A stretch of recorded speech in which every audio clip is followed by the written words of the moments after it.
All right, guys, here we go with part 3 of chapter 8. We left off last time talking about sort of the approach to independence and how we're going to claim independence, how we're going to justify it. And it says Jefferson's explanation of independence, and that's sort of where we left off. The appeal basically was to try to do three things. One was really the first thing, and it's listed third there in your slides, or on your notes, but the first thing was to try to rally resistance here at home. Again, we've seen and we talked about before that the urge to fight against the British was not as strong as what sometimes history lets on. There was a lot of hesitation. There was a lot of loyalism still in the colonies. So really the biggest thing is to try to rally resistance here at home.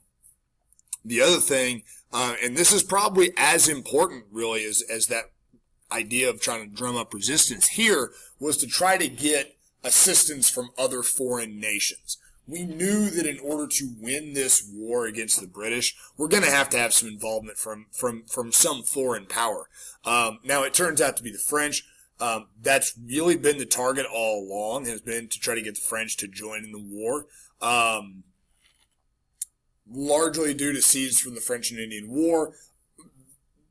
The colonists, our forefathers, knowing the long and sordid history of hostilities between the British and the French, they knew that the French would be sort of a natural ally, or at least a natural enemy to the British. And finally, and this is somewhat further down the list, obviously, is to try to get the other British colonies here in the Americas to also rebel, and this would help. This would help sort of divide the British attention away from the American colonies. Now, there's a committee that is appointed to draft or to write this statement, and Jefferson, who is absolutely and totally qualified to do this, he is the one that actually gets the task ultimately.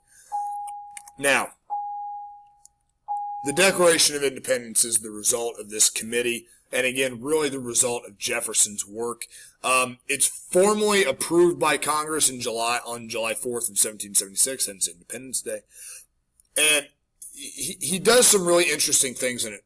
One, it's a very aggressive document. When you read it in comparison to things like the Olive Branch Petition, even when you read it in comparison to Common Sense, it's a very, very aggressive document. It's very accusatory towards King George. He sets forth a list of 27 grievances against King George III, and he basically says that we don't just have British rights. We don't have rights that are afforded to us by the British. We have natural rights that all humans have. So it was more broad and more sweeping than really anything that had been put out there before. And so it's going to be used several times throughout history moving forward because it has such a universal appeal in using that idea of natural rights. We've talked about this before. And after the Declaration of Independence, we begin to see a more sharp divide between loyalists and patriots. Loyalists are going to be called Tories. That is because sort of the dominant political faction in Britain is the Tory party, or was the Tory party. That's what your loyalists are going to be called. Your patriots are going to be called Whigs. They are obviously they're your rebels. They're the ones that are fighting against the British, and that's because they're called the Whigs because that's an opposition faction in Britain. Again, you can see very sharp overtones in terms of what these people were referred to as during the time period. They wouldn't have necessarily been called loyalists and patriots during the 1770s. They would have been called Tories and Whigs. And we see, again, just that continual undertone of this is definitely a British society that is trying to break away, sort of underscoring that idea of a civil war. We've also hit on that this is basically a minority movement. Probably 2/3, if not more, of the colonists are either loyalists themselves, declared loyalists, or they're completely neutral and they just want the whole thing to end. So this is actually sort of rule by minority in a way. Your patriot militias are the ones that shoulder the burden of the fighting. We saw this when we watched The Patriot. That is fairly historically accurate.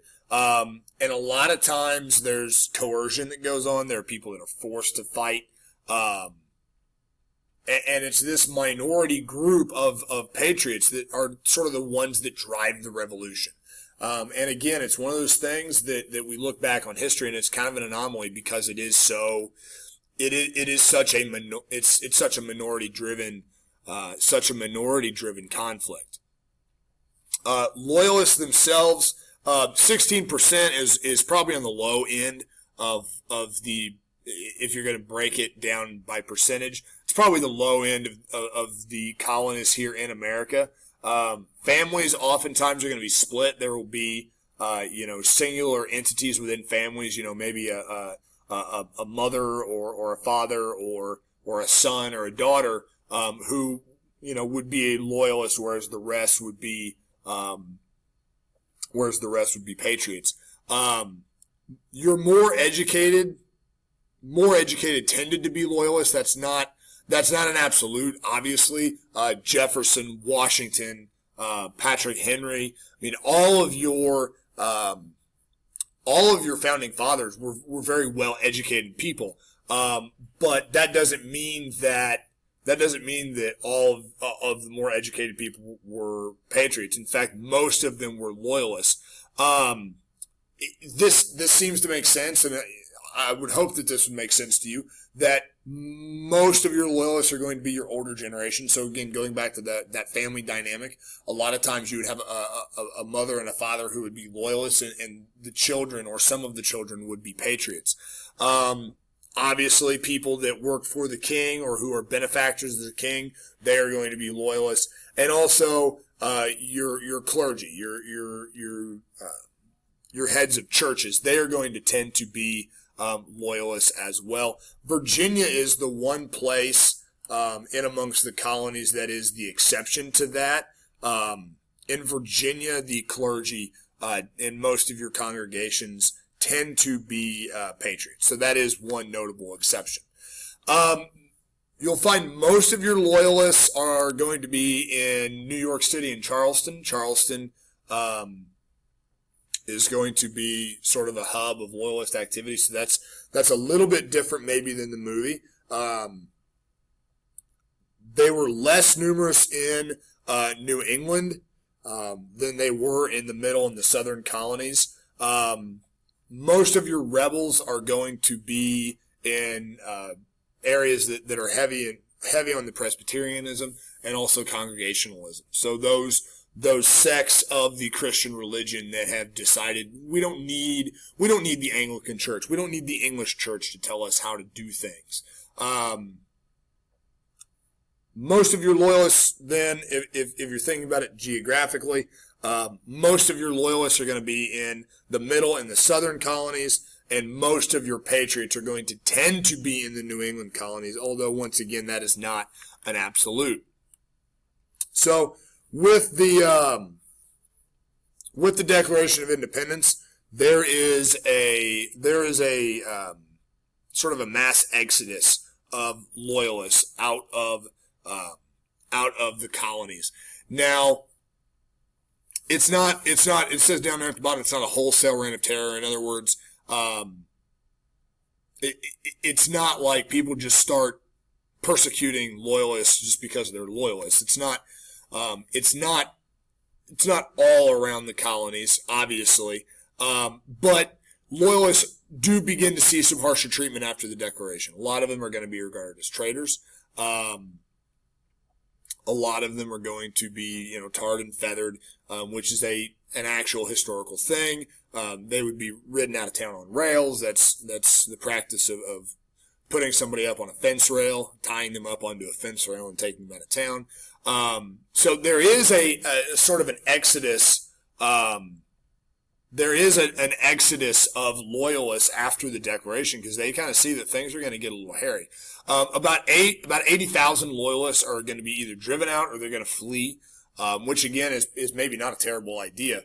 There are several 100,000 that are allowed to stay, but estates of people that leave, they're compensated, they're sold.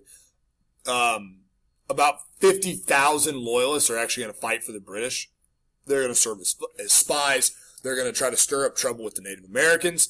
One of the biggest failings, though, of the British military is they don't make real good use of the loyalists. Again, sort of going back to the movie, the movie, paints a picture of, Tabington goes to that loyalist who was a local and was actually in the local assembly that voted on the levy. And Tabington uses him in a very dark manner. The British actually didn't do that. For the most part, the British kind of failed in the use of those loyalists. They could have used them to a much better degree, but they just didn't. And part of that could have been arrogance. So Washington and his role is sort of the beginnings of Washington's escapades. He starts really with only about 18,000 troops. They're not very well trained, and they're going to engage in several battles. But the first one being in March of 1776. They sort of limp along throughout the summer, and really towards the end of the summer and the beginning of fall, they lose the Battle of Long Island, which at the time is a pretty devastating defeat. Washington escapes. He goes to Manhattan Island. The British have a chance at that point to crush him with their navy. They fail to do so, partly because of weather, if I'm remembering correctly, but partly because Washington, we tend to think of him as this genius, brilliant military commander. He was actually the master of sort of the orderly escape. That was sort of his claim to fame, is that he was really good at being able to retreat in an orderly fashion. So because of this weather, Washington's able to escape. That's not going to be the first time that he's going to be able to retreat and live to fight another day.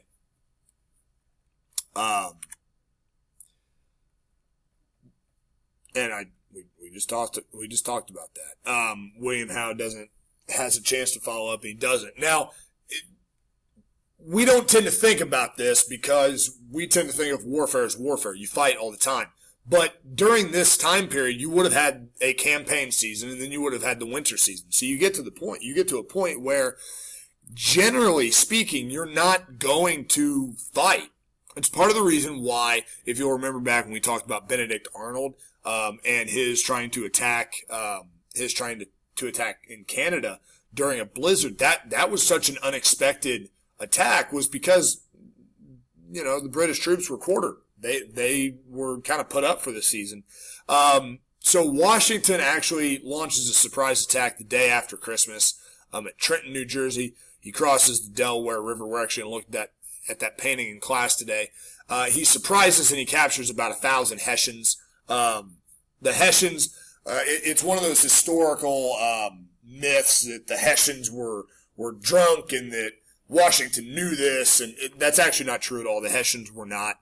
They were not drunk. They were ready to fight. They weren't very prepared. And then later he defeats a very small British force at Princeton. But this is sort of the high point of Washington in terms of his offensive greatness. He's called the Old Fox, but this is really Washington at his best. We're going to stop there for this section. We'll get into Burgoyne and sort of his failings in the next session. So we'll see you in class today. Have a good one.